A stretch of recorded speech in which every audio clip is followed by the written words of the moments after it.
നമസ്കാരം. ചാനൽ കാണുന്നവർ like subscribe ചെയ്യുക.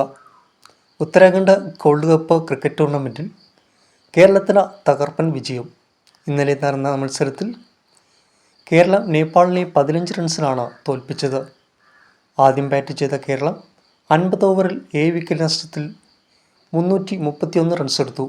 മറുപടി ബാറ്റിങ്ങിന് ഇറങ്ങിയ നേപ്പാൾ 22.3 ഓവറിൽ 3 വിക്കറ്റിന് 134 റൺസ് എടുത്ത് നിൽക്കെ മഴ മൂലം കളി തടസ്സപ്പെട്ടു. തുടർന്ന് VJD നിയമപ്രകാരം കേരളത്തെ വിജയിയായി പ്രഖ്യാപിക്കുകയായിരുന്നു.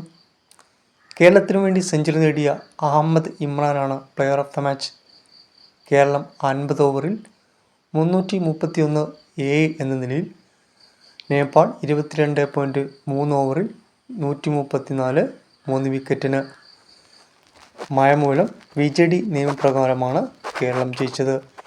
കേരളത്തിന് വേണ്ടി തകർപ്പൻ പ്രകടനമാണ് അഹമ്മദ് ഇമ്രാൻ കാഴ്ചവെച്ചത്.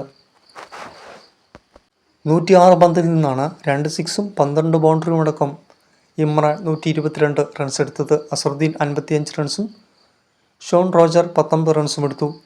കേരളത്തിനു വേണ്ടി രോഹൻ S കുന്നുമ്മൽ 44ഉം അഭിഷേക് 56 റൺസുമാണ് നേടിയത്.